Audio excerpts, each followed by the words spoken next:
Success. One line lang. Inspiring words, one line. So ako na kasi ako may hawak ng mic. Siguro ano lang, kung paano sumakses, wala kasing iisang path dyan. Walang iisang gawain, walang iisang method, walang iisang set of rules na pwede kang sundin para makuha yan. Siguro kasi, because of the mere fact na yung success looks different for everybody. Iba-iba rin kasi yung mga gusto nating makamit sa buhay. Kaya iba-iba rin yung mga dapat natin kailangan gawin. With that said, marami kang dapat kailangan gawin, hindi ilang iisang bagay. Ibabalik pa rin ako sinabi ko kanina. So I often use the word consistency. Pero it applies to everything. Everything in your life. It really applies sa trabaho, sa relationship mo, sa pagpapalaki mo ng anak mo, sa fitness. Alam mo yun? So it applies to everything talaga. Bakit? Is it the repetition? Hindi. Kasi yung consistency kasi, it comes with thinking, it comes with analyzing. Kasi kapag gawa ka ng maraming bagay, you tend to see what works at yung mga hindi gumagana. So you weed out yung mga hindi gumagana. And kapag nakita mo na itong method na to ay hindi okay, huwag mo nang gawin yan. So, tuloy mo lang, effort lang ng effort. Alam ko, one line lang hinihingi mo, pero dinamihan mo na. Thank you. Oo nga, grabe. Overachiever talaga si Ninong Rai. Thank you so much, Ninong Rai. Maki, dahil ikaw na yung may hawak ng mic. Feeling ko hindi rin po one line. Oh, sige lang. Pero magbibigay ako ng Sino ba gumawa nitong rules na to? Hindi tayo susundin.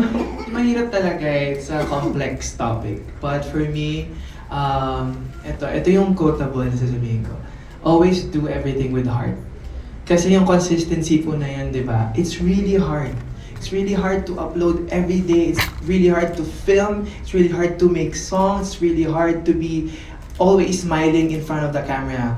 But ako para sa akin po, choose. Choose kung ano yung gusto ng puso mo. Kasi doon ka hindi mapapagod. Doon po ako nagsimula na, ba't naiiyak naman? Ayan! Alam niyo, si Sir kasi, sinabi niya sa amin, hindi po talaga madaling magsimula. Yun po talaga ang pinakamahirap.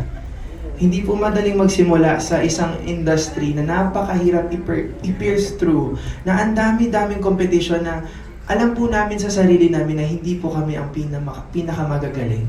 Hindi po kami ang pinaka-the best na nandito.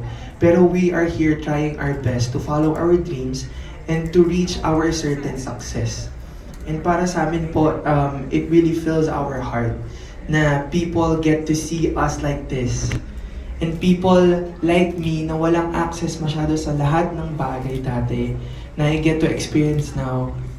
I'm saying right now na yung success talaga, it will always start with your heart.